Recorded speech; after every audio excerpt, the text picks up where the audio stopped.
live with Ryan Hickey. We're going to do another master class for School of Rock Cincinnati. This is Stagecraft and overcoming stage fright. So take it away, Ryan. All right, so stage fright. We have to talk about what it is and kind of give a definition. So stage fright is something everyone experiences. It's a natural, healthy response to stress. Okay, so it's important to not pathologize it right off the bat.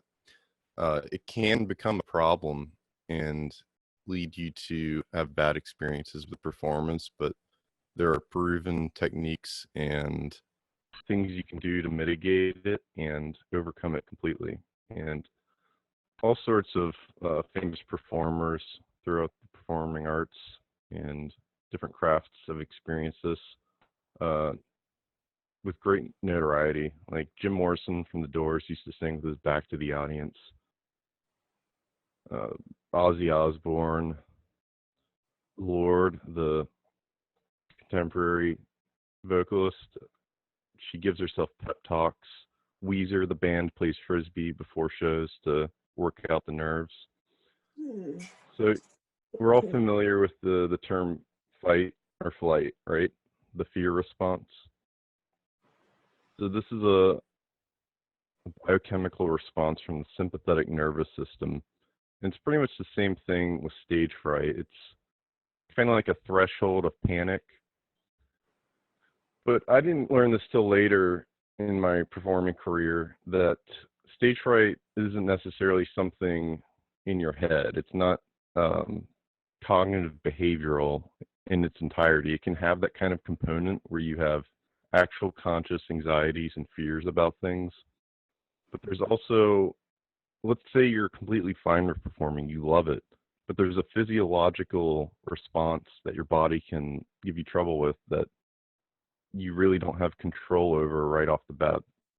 So we'll separate stage fright into like the cognitive behavioral component and then the physiological sympathetic nervous system response. So trembling hands, shortness of breath, racing heart, things like that are physiological. Okay. So now that we've kind of defined it into this two-part beast, we can respond to it. Right, the biggest thing I think that leads to stage fright, I'm going to share my screen real quick and put up a slideshow, is lack of preparedness. So this is the same kind of anxiety you experience when you go into a classroom to take a quiz or test and you haven't studied.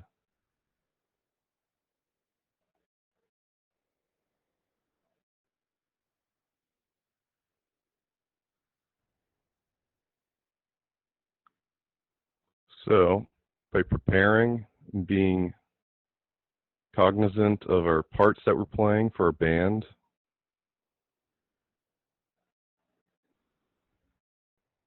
we can eliminate pretty much, I'd say, a good 70% of what you're going to go up against. All right, so song mapping, working on your parts, paying attention to your lessons, and rehearsing individually, like daily practice, is paramount to mitigating stage fright. Okay, let's say that when no one's around, you can play your part perfectly over and over again, but the moment someone's in the room or you step on stage, it just goes to jello. Like your hands can't move as quickly, you're shaking. Then we have to deal with the physiological part of stage fright.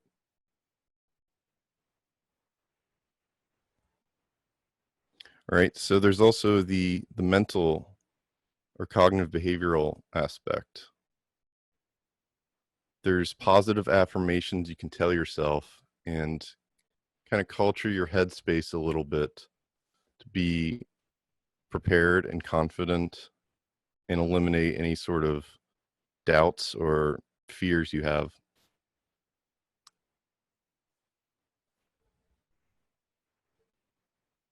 Okay, so this is a pretty competitive world today, especially in the performing arts. You have all sorts of social media platforms, and the internet is filled with people excelling at their craft, and it seems like perfection is everywhere you look.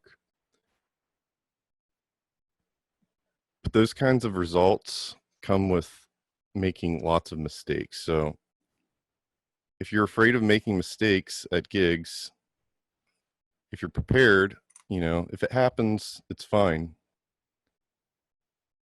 You shouldn't really let that hold you back as a musician. You should view it as an opportunity to improve yourself and a natural part of the craft. We pay athletes millions of dollars to strike out time and time again because it's about the long play, your career and your aptitude. Mistakes are just part of the activity.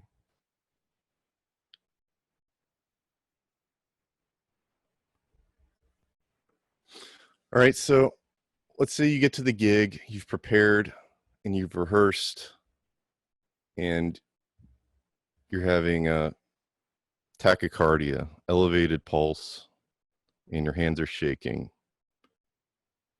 So the immediate response to this that is very reliable that you can work on is controlled breathing. Now, this is used in meditation if you want to relax. Give your body oxygen. In this particular case, they being the authors at School of Rock and the research that they've drawn upon would suggest that it's lack of oxygen or decreased oxygen that kind of irritates the sympathetic nervous system in this context. So deep controlled breathing in through the nose, slowly breathe, relax your diaphragm. So if you do this, your abdominal muscles, all the air should be going down and filling your entire lung volume, not just with your chest. So stick your belly out, breathing deep through your nose for about however long it takes to expand your lungs, and then hold it for 5 seconds and exhale through your mouth.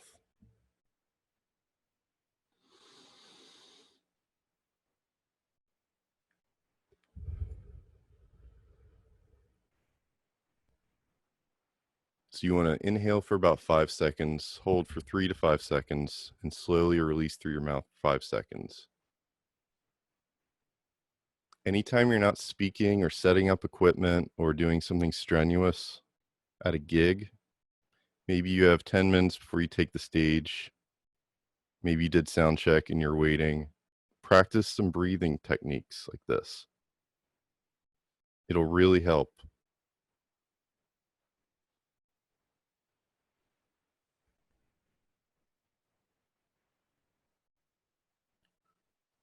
So for building confidence and really owning the mental part of this, you have to be your biggest advocate and believe in yourself. And there's some kind of superficial tricks you can do to really put your subconscious at ease.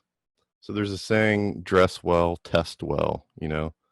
You've studied for your big final exam and you just really want to ace the test.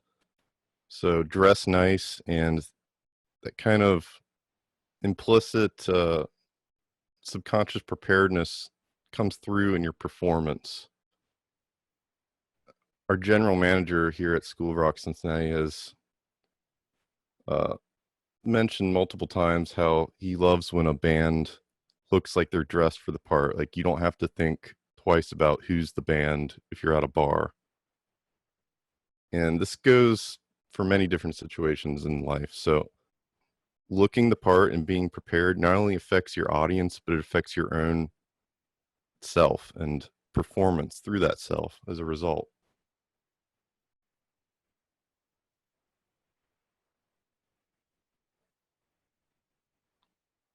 In addition to how you dress and carry yourself with your body, you can also kind of look at your personality. And some people have a stage name or a stage persona that you can kind of invoke at will to almost give yourself permission to perform this super energetic at times and intense and very emotional music, which is kind of demanding and a little bit, it's almost like a sacred duty to play these songs and really honor them. And your audience isn't the one doing that, you are. So allow yourself to be exceptional. And if having a stage name or persona, you don't have to share it with anyone. It can be your own hero mode, right? That's kind of how I look at it. When I'm on stage, I think, I don't know if I'll be around the next day. Something terrible could happen. So I really want to cherish this time I have on stage to perform music with these people I know. And hopefully the audience will be along for the journey. So if you look at things from that perspective, an amount of gratitude for that opportunity to be something exceptional, be it a stage persona or a performer in a band. And that's another thing to consider at the gig. You're part of a band, so you guys sum up to something greater than the individual. So it's a team effort.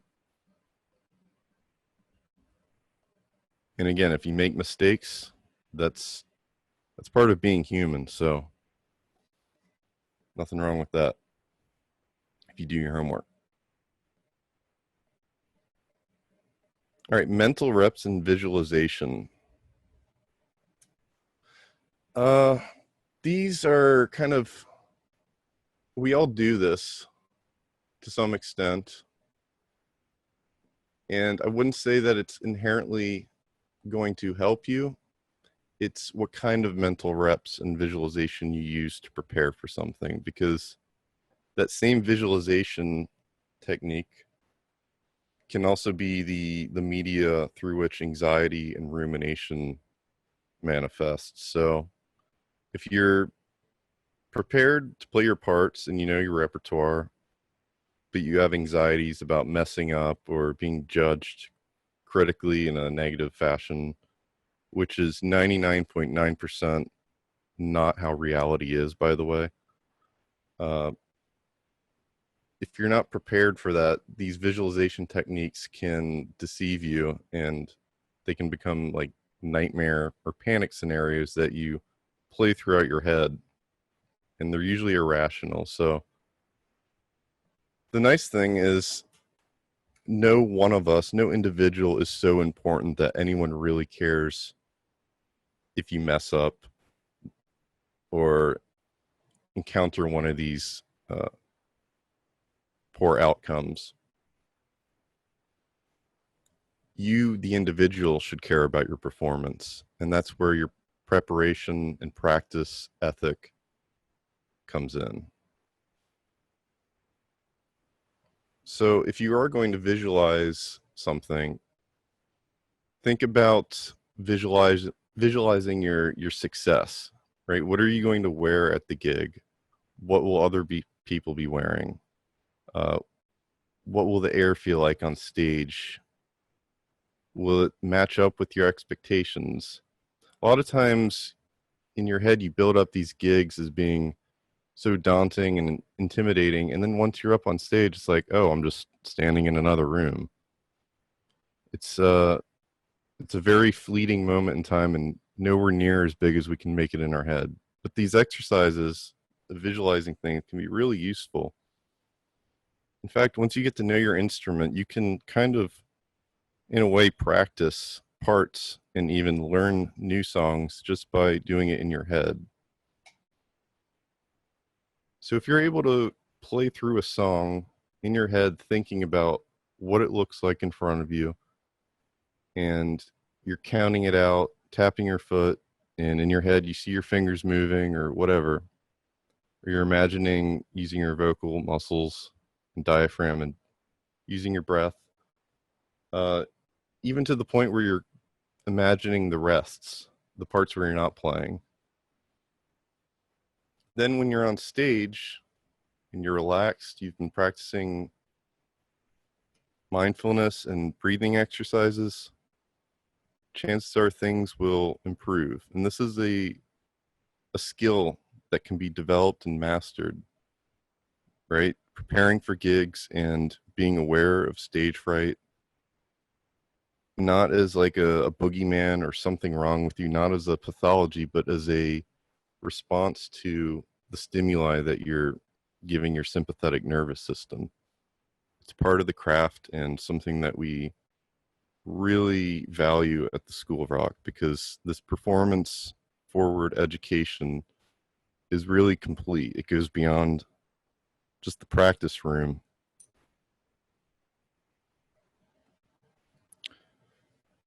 All right, being in the moment. Okay, this has a lot of context and relevance. And it can mean different things to different people when you're on stage. So being in the moment means you've prepared your material. You don't have to think strenuously about what to play. You're just doing it just as you would be walking down a street. You don't have to think about moving your legs. You're on a higher level of control, right? You might be thinking about where to walk on stage or where to locate yourself, or extra things you can do to interact with your bandmates and your audience to facilitate a good performance and entertaining show. But it also means allowing chaos to occur and not be thrown off course by it. So let's say you break a string, or you make a mistake, or you trip over your guitar cable and stumble a little bit. You know, being in the moment means being able to navigate through those situations and come out on the other side not shaken up, and, you know, let it be in the past and you continue on with your performance.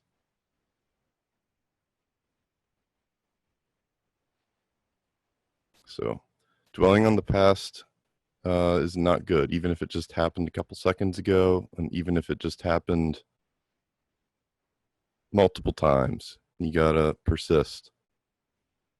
You know, Joey Votto is regarded as one of the greatest batters, and I'm not the biggest connoisseur of baseball. I do enjoy it, but it seems like every time I watch a Reds game, he just strikes out over and over again. And at first glance, you would think that this is ridiculous and absurd. Why is he so confident and relaxed and happy to strike out? But if you watch him over time, he's really delivering points, and it's about the long play and the career. So this is something you can work on over time, and it gets better as you go.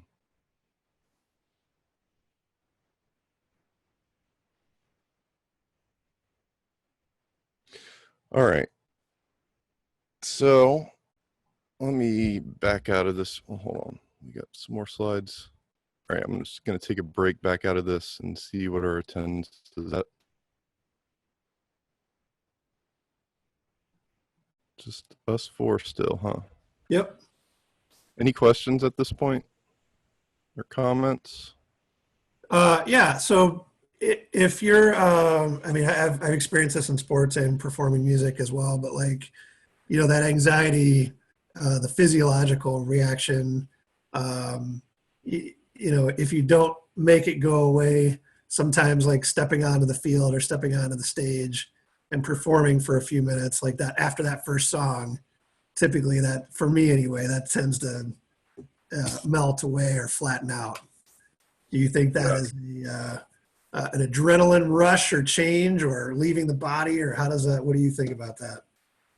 It absolutely is. And the thing is, that feeling for me hasn't gone away. It's how to become okay with knowing that I'll be all right after I jump in the pool. You know, it Right. feels Yeah. cold at first touch, but once you get in there, your body adjusts.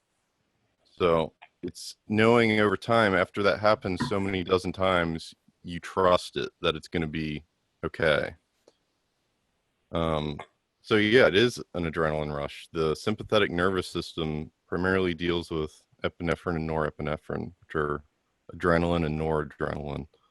They're, you know, make your heart pound, your hands shake, and your subconscious learns that, oh, okay, well, I'll just adjust, and now the baseline is performing, so you don't have to worry.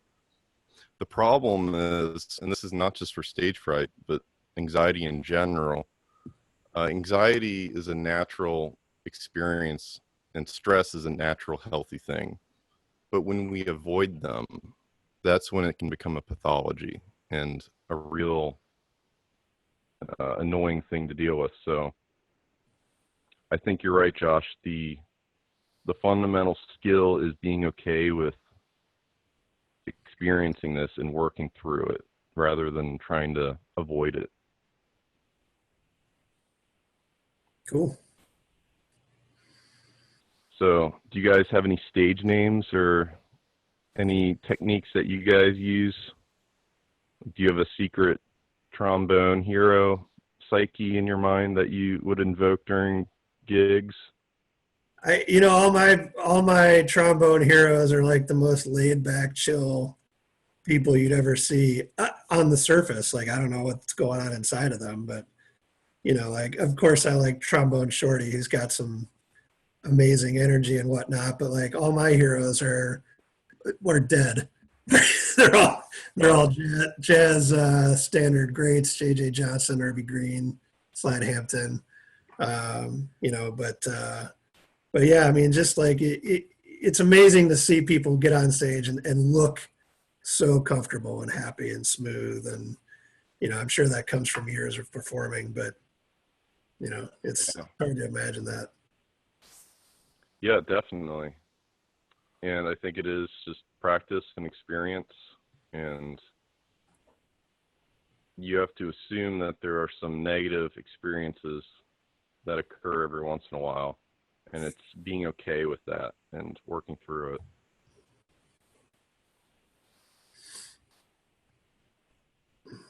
So they really, at the School of Rock, the authors of this this class, they're saying that it really is a response of not getting enough oxygen. I'm not sure if that's exactly true, just as a blanket statement, but I do know that breath control is very effective. I don't know the full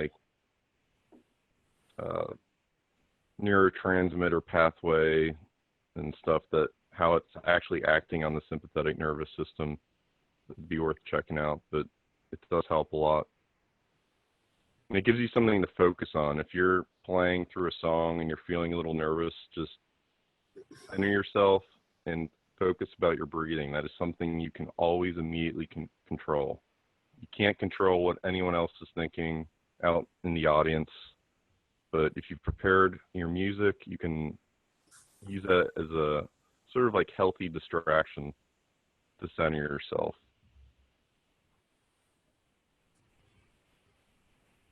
All right, I'm going to go back to the slides real quick. All right.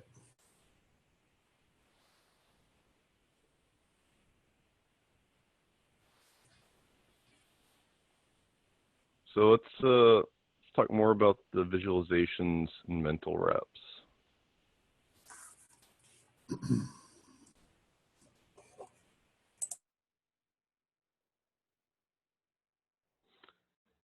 So I want you guys to try to practice this and incorporate it with where you're at in your show season right now. So we just got one student here today, Sean, but anyone else watching, this is a skill that you can work on. Okay, so imagine that you have your instrument and you're playing it.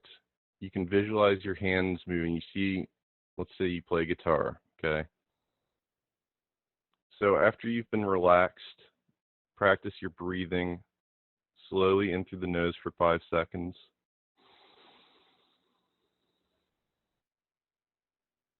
hold it for 3 seconds, slowly breathe out through your mouth for 5 seconds. Do this for maybe 5 minutes, and then close your eyes, be free of distractions, put the phone away before you do all this, and imagine like a virtual instrument in front of you in your mind's eye. So if you practiced, you should know how your song starts, where at on the fretboard, or how you're holding your sticks, or how you need to be sitting, how it starts, and you've mapped out the song with your instructor, and you should be able to play through, if you try with patience, part by part in your head. So this kind of like virtual experience can be used on stage as well. So instead of just floating in the nether space with a virtual instrument, imagine being on stage and playing through the song. And think about what you're doing with your body, how you're positioned. Are you facing the audience completely? Are you kind of pointed towards the side? And if you are, why? Are you doing it because perhaps you're a little nervous, or maybe you're just trying to hear the drummer better? I do that a lot, I've noticed, just because sometimes the monitors aren't the best, and I kind of turn to the side so I can both look at the bass player and hear the drummer better. But you should also consider yourself as an entertainer, and that might mean doing things that are outside of your kind of baseline character. So in performer mode, in this visualization, try to think about things you can do to make it better for the audience. Imagine yourself being in the audience and watching yourself on stage. How would you want to present yourself for each song and each part of the song to make it look cool and enjoyable as a show?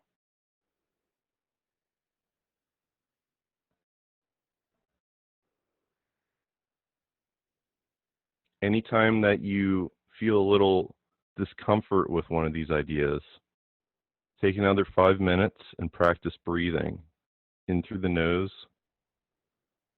for 5 seconds, slowly expanding your belly and relaxing the entirety of your diaphragm.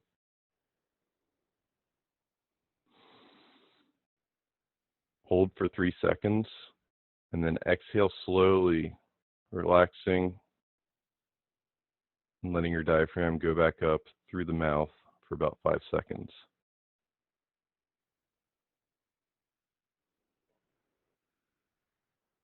So if you do this as part of your practice regimen, maybe take 5 minutes at the end, put your instrument down, and really spend some time with working on your breath control and imagining these stressful situations, because they are stressful. But remember, stress is a healthy, inherent part of being human. It's nothing we should run from.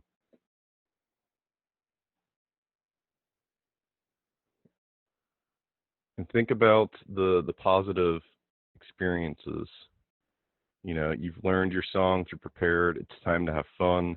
You're going to get to see your friends, your family, your band mates, and it can become a really positive experience if you do it right.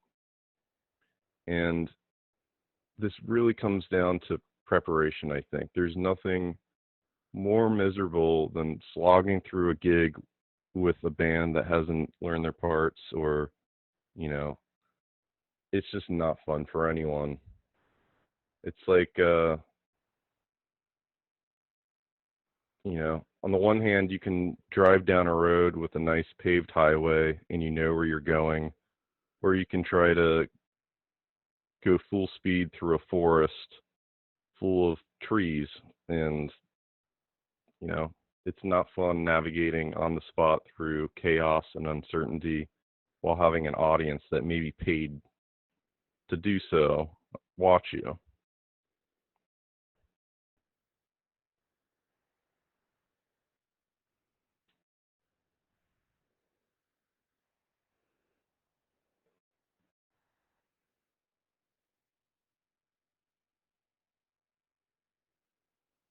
All right. Any questions? Sean, you there? Yeah, this has all been helpful so far. My technique usually is to drink, so that has worked in the past to some degree. These are probably healthier solutions. Cautionary Um, tale, right? I Yeah. think that maybe it would help just to perform more, so uh, maybe I need to just kind of start doing some more open mics and stuff like that. Yeah, that was my immediate thought is there's always open mics around town and different audiences for the most part, funnel in and out on a weekly basis. You can meet new people to play music with. There's an open mic tomorrow night. Sean, do you have a spot in that? Are you interested? I don't. I've talked to Ed and Julianne about it. Your minions are pushing your propaganda on all of us. Good. But no, I'm planning on doing one. They said that there's going to be more coming. We're going to do one every week. I think it's popular. I think it's going to be a lot of fun. Yeah, that sounds like great. Cool. I'm not going to do one tomorrow, but I'm definitely planning on getting to a couple of them. That's great. Yeah. So for me, one of my personal go-tos is sometimes to use that adrenaline and kind of like harness it as an energy almost. So it's almost like preparing for combat, fight or flight. I'm not going to fly. I've been paid to do this gig. So for some songs, it can be really cool and sort of like an adrenaline rush to play, especially like hard rock and metal. If you feel like you're ready to do combat and you break out some Metallica or something, it's a lot of fun. And what are the Aristotelian rhetorical values of like pathos and ethos and kairos and logos? So kairos would be timeliness, like the context, the temporal context of a song. So if you're doing Get Down with the Sickness, right now, I'm hoping, if you're human, that it would be like an emotional release to play something like that during a horrible pandemic, or any song with that kind of energy. So if you have a stage persona, it can be a warrior at times. Other times you can be like a spiritual, kind of reflective headspace.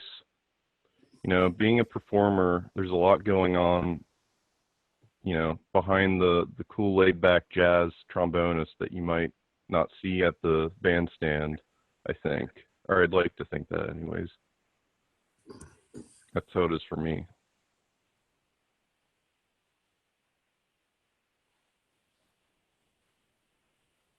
Go ahead and unmute, Julianne. You there, Julianne? I am. I just had a question about, so I'm familiar with pathos and ethos, but not kairos, and I wrote down that's timeliness. Yeah, that's what I was told. Could you define the other two, kairos and the other one? Could you define all four of those and how they come into play for our students? I think it'd be interesting, and I'd like to know too. Yeah, so I thought English composition at UC was a pretty useful class just for writing skills, but what I really loved about it was they taught rhetoric, and this applies to all avenues of life as an adult and performance especially, namely considering your audience and tailoring your behavior or presentation or performance or music to optimize that audience. So I believe pathos would be the narrative, and ethos is like the emotional stakes, I want to say. I could have them mixed up or maybe not quite on par. You'd probably know that better than I. And logos, I think, is like name and character identification Would that be like being prepared? Yeah, I Or think so. I mean, or if would that be you're, like more your persona? I think there's components to both that it could be attributed. So if you're a rock musician and someone's paid to see your gig, fulfilling the logos would be knowing your music, I would hope. So yeah, Sure. I like that. Okay. And then the Kairos, it's the timeliness. I think like the relevance in time, like Shakespeare's Kairos has dwindled a little bit, but sometimes, other times more, not so much. There's like timeless things, right? They're classic. They don't have a strong or specific kairotic, is that the word? Kairos appeal.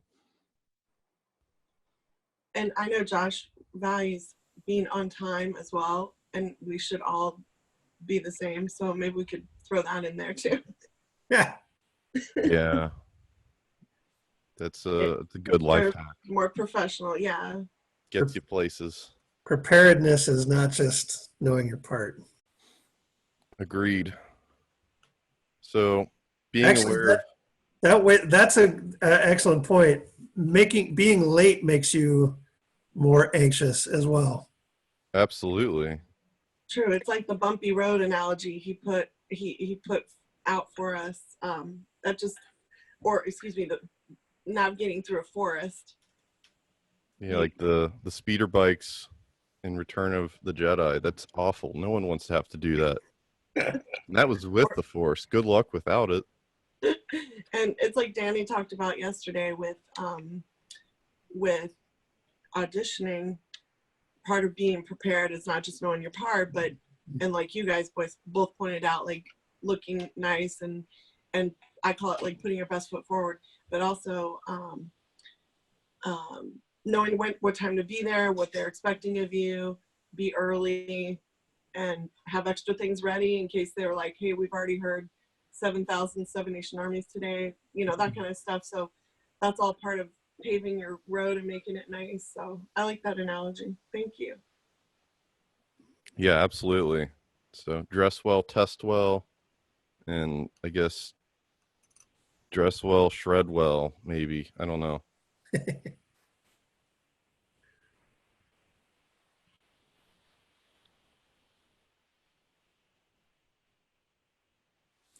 And going back to the positive affirmations thing, you know, we're very complex beings. Ourselves are, and psyches are just an enigma almost, right? You could write 1,000 psychology journals and still not describe the human being, but we are surprisingly responsive to simple methods in cognitive behavioral therapy. Simply telling yourself positive affirmations and hearing it and engaging and speaking the word, making the sound, will act on your subconscious.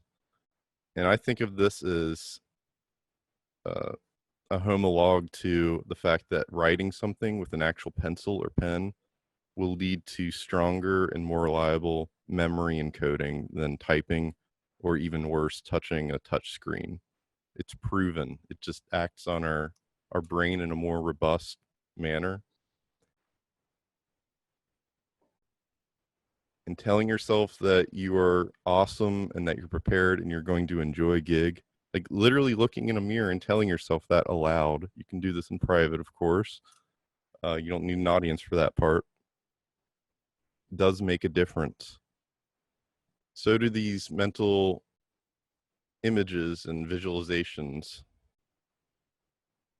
right? They call them mental reps and visualization. Stage names, I would kind of classify that as being prepared, you know, being prepared to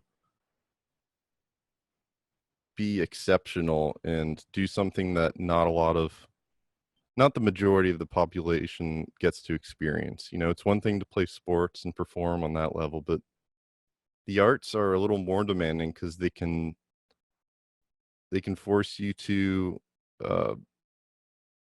work with emotions on a more advanced level. Like, if you're being paid to play a very uplifting, jubilant piece of music and you're not exactly feeling that way yourself, that's a skill to be able to invoke that energy and give a good interpretation of the song.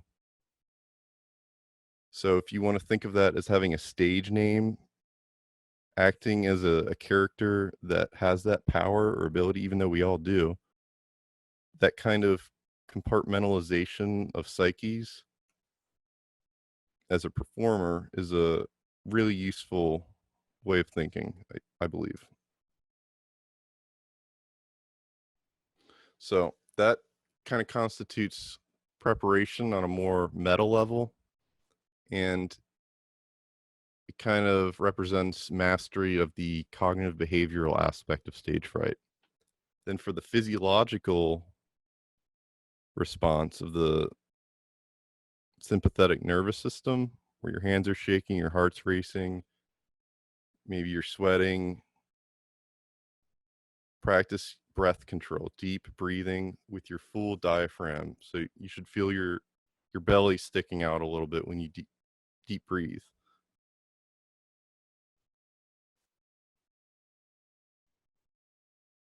So that would be the homework. Just incorporate these kind of mental exercises and breathing techniques into your practice and part of your preparation routine for your gigs.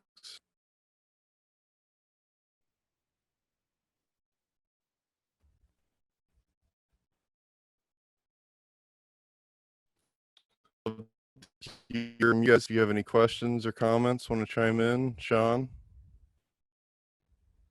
Yeah, I think that was all really helpful. I've heard of some of that stuff before. I've just never implemented it, and I'm gonna have to start using it. The stage names thing, that was new to me, but I've seen some of the other techniques from playing sports and stuff. So I'll have to start doing that, and like we talked about, and start working on some more live performances, like open mics and things like that. Yeah, I think that'd be great.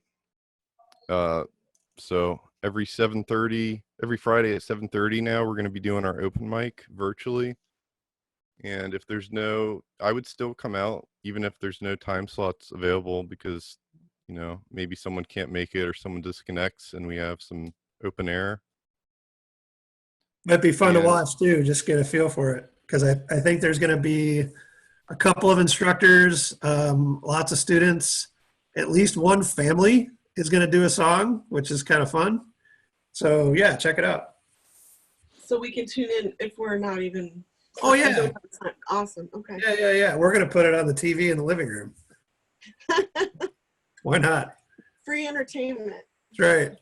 so I want to end this with something that's not in the class or lecture outline they gave, and that's practicing dealing with stage fright by practicing being an audience member. Right? There are good audiences and there are bad audiences. So if you are a good supportive audience member for your fellow performing artists, that can really kind of inform you when you're mentally visualizing what you look like as a performer. What is your ideal audience? And I think that should be your expectation of the audience, rather than worrying about if they're that other guitar player that's like sitting in the back just staring at you with his arms crossed the whole night. Like, don't worry about people like that. Life is too short. So try to be a positive, supporting individual of other people. So when you're on stage, you only care about those people, not the negative Nancy's and toxic people. That's a great point. I have a theory about why people don't realize that on stage we can actually see them in the audience, because of this age of internet, and even with movies and TV, and so many people watch a screen, they forget they can be seen when they're in a live audience. I think that's what I attribute it to, because a lot of the rudeness that I see, I have to slough it off. Or if I see someone yawning, I don't think that's because I'm boring. It's because they might stay up too late the night before, or if they're on their phone, that's pretty rude. Maybe they're filming me because I'm so awesome. I don't know. That's a But great response, because just because they're doing that, or maybe have their hands in their pocket, I do that a lot too. That's just body language, and not everyone is mindful about how body language acts on our subconscious. So true. body language when you're on stage, like I said, if you're facing the audience, that means something. You know, facing kind of 90 degrees or 45 degrees, that can mean a few different things. Maybe you're just trying to hear the drummer. Right. Um, Or engage with your bandmates. but as an audience member, you can do that too. Like I try not to have my hands in my pocket, try not to cross my arms, because that has like a closed, defensive kind of Right. subconscious bit I tell to my it. singers these things too, from just having some opera and musical theater background. Like, hands on your hips might seem most people don't want to just stand there and do nothing on stage, so it works both ways. So, but if you have your hands on your hips, it looks bossy or mad, and they don't realize what some of those body language things can put out there. Hands behind your back looks very casual, like and if you're singing a really impassioned song, you don't want to look like you're waiting for a bus or walking down the street chilling out. So yeah, I usually just say, like, keep hands neutral so they're free to do other things like rock out or Sure. whatever. I like to deploy the power stance sometimes with guitar. Like, all right, got to brace for the volcano, widen the legs a little bit, lower my center of gravity. Race for the volcano. I'm writing that. That's your new name. Brace for the volcano. No, just Brian the Volcano. That's a good band name too, right there. I'm writing it down. Brace for the volcano.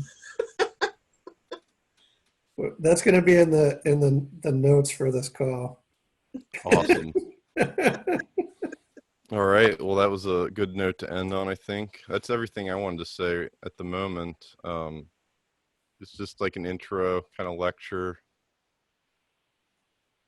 Any questions? Comments? John, how's the adult program going right now?